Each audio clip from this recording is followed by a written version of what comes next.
How did we get here? How did we get here? You know Colin Firth? I do. Mr. Darcy? Absolutely not. Okay. Shake it out. Shake it out. How Yeah. did we get to where we are in our careers? Yeah, because it's Women's History Month, apparently. So, as the oldest two reigning females at programme. By quite a lot.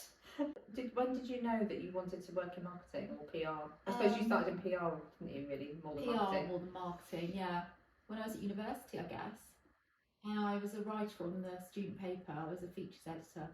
And then I loved that and started working with a lot of public relations companies in London because I was interviewing, famous people. Yeah. Did you do Nottingham, and I was reviewing theatre and film, and were you doing a related degree?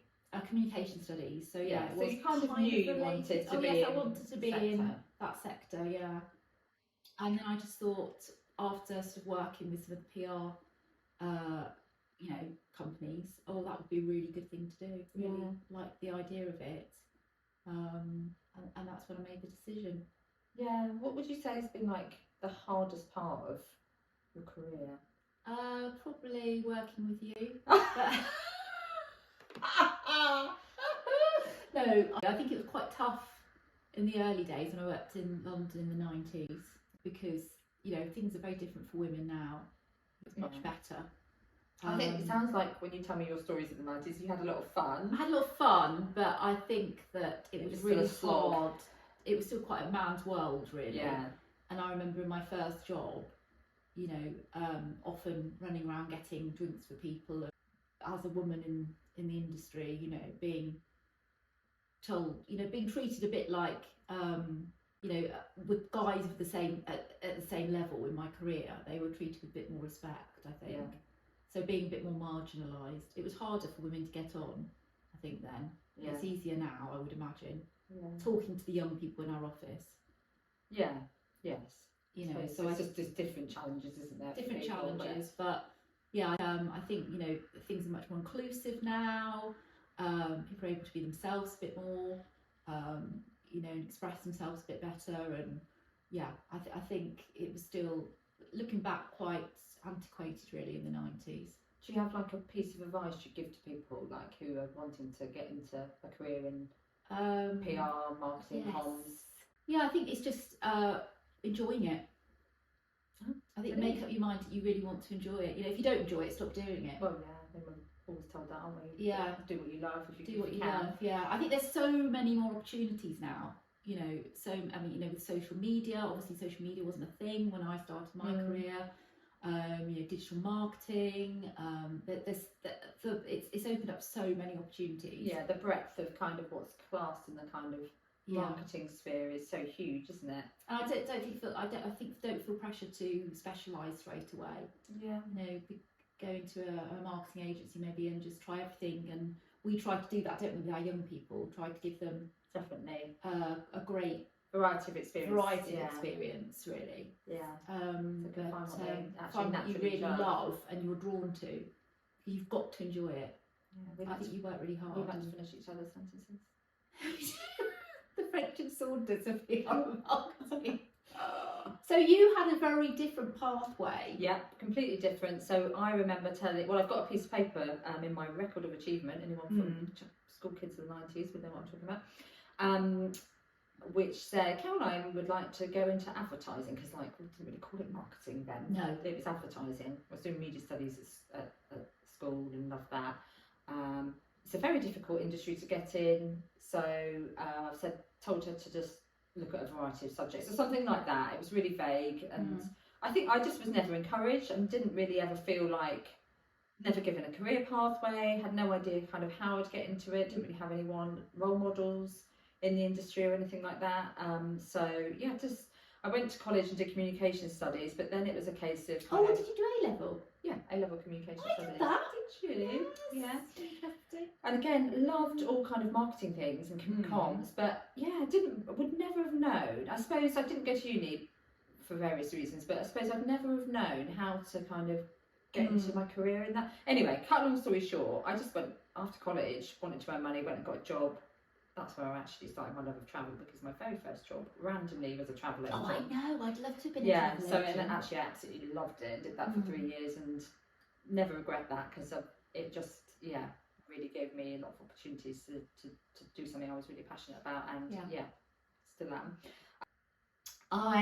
What did I do? Oh yeah, several sort of had a really loads, not loads, but several jobs really liked, worked my way up through, etc. And then I was actually working at Flybe for the second time around, and just it was at the training academy, the new training academy, and there was no one doing the marketing, and there was no one really assigned to do the marketing, so I just decided to do the marketing. Basically just kind of self-trained and spoke to people in the kind of main marketing department, read some books, and just like, where do I begin? How do you do marketing? Like, I mean, we've all got a bit of an idea, because we're all being marketed to constantly, aren't we? As we're all consumers, and it's everywhere. Everyone's got an opinion. But so I just started doing the marketing. Ended up becoming the sales and marketing lead for that. So I actually was responsible for sales as well. But had an amazing job out of it, where I travelled around the world, went to lots of conferences, and during that time I asked to do what I really always felt I really lacked was like a proper qualification, just to sort of back up the kind of on the job learning. Well, I've done on the job learning, but I was having to say that though. Remember, I didn't have a manager who understood marketing, so I was kind of teaching myself. Yeah. Although I kind of did, where possible, look to other people in marketing, and so again, we're talking 15 plus years ago, so there wasn't so many online social media resources, wasn't the same as it would be now. Anyway, cut long story short, I asked to do a CIM qualification. So did that, and do you know what, that was really brilliant for me, because it just gave me that really good theoretical knowledge. So I did level 6, I think it was a diploma in marketing, so that's kind of it's above degree level, I think, so it was really good for me as well, because I had never gone to uni, so I got that kind of degree level qualification. Fell pregnant halfway through, which sort of made it quite tricky, but anyway, still managed to finish it. Long hours, but it was really, I still come back to that kind of theoretical training probably every day, in terms of just the basics of how you could, what are the things you should consider. So I did that, and then the rest is history for me, really. Well, although actually it's how I got into programming the agency is actually I met one of the original founders on Twitter for something completely different. We started chatting, and cut a long story short, 2 weeks later I was doing some freelance work. At the time there was 3 of us, 3 directors, and I mean, fast forward 10 years, so now a shareholder, and co-running the business with Dan. So, and then obviously you've got an amazing team, including yourself on the leadership team. So I kind of it's interesting though. I never set out to run an agency, put it that way, but I'm so glad I do. I feel so lucky. I love the way my career has gone, and I'm I look back and think, oh, it's a shame that when I was at school I wasn't encouraged, because I think naturally creativity, communications and things is my thing, and that kind of was picked up on at school, I think, but not the whole career bit. I would have been lost in the system had I think I've just found ways to make opportunities for myself, and because it's my natural interest and passion, I've just found my way through. Yeah, but also it's really interesting that I think you've learnt your skills on the job, mainly, but I have really as well, even though I did a degree, because I didn't really know anything coming out of university, so it's only through, and each job I've had I've got more experienced and more confident.